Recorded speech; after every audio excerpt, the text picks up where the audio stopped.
This week there's a law going through the House of Commons called the sort of Reverse Incitement to Religious Hatred Bill, which will become an act when the Queen signs it. This is the idea that you can't attack certain specific religious groups. It's technically, in the way it's framed as a method, not aimed against any group, and all groups can use it. And you will see all sorts of silly and vexatious court cases from somebody who tries to remake the life of Brian onto something a lot more serious.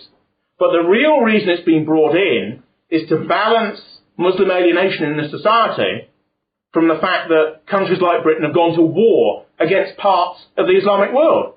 What do you think the Iraq is? Because people like Blair and the elite around him are in a very difficult position. On the one hand, they're saying to masses in the third world, come here, initially in the first generation work for a pittance, fuel elements of this economy, which is largely a service sector economy because we make hardly anything now, rooted on private debt, integrate a little bit into the society, we love you, we're all brothers, da-de-da-de-da, here's some money. Whilst on the other hand, fleets of Western bombers, largely American, but also others as well, including ourselves, scour parts of the world, dropping cluster bombs, bombing Afghan villages, attacking Iraqi forces of an insurgent character on the Syrian border. So on the one hand, they're saying, come here, and on the other hand, they're killing large number of their brethren in the third world. Simultaneously, the one with the other, seeing no contradiction in it. And that's because the entire system is contradictory. Because when you're in power, life is very complicated, things are hurtling at you from different angles, you've got to keep a balance of things, and you sort of pay off one group against another. But the problem is that various tensions which existed in our empire external to the country are now internalised here in the society.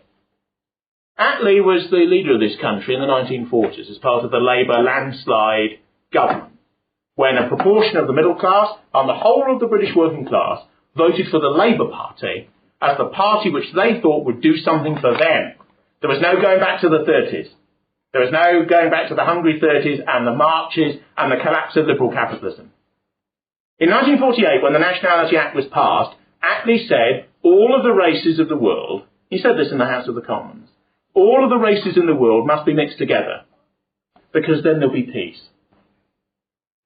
And these are old left humanist views from the anti-colonial movement, out of which people like Attlee partly came, in the 1920s and 30s.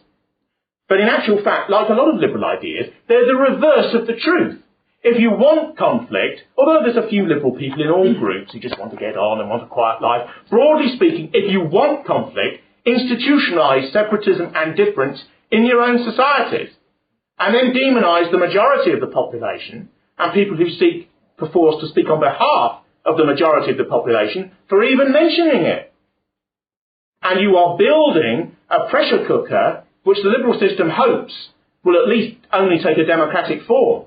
And we have a situation now where in the cultural area, for example, which is a bit abstracted and arty-farty for many people and so on, but in the cultural area, which is how mentally a people replicates itself, most of our creative spirits are slightly traumatised and afraid. Because if you assert yourself too much, accusations can be made against you that you're against minorities who are here. Because if you assert, even culturally, the majority identity, it's construed as negative in relation to minorities who are here.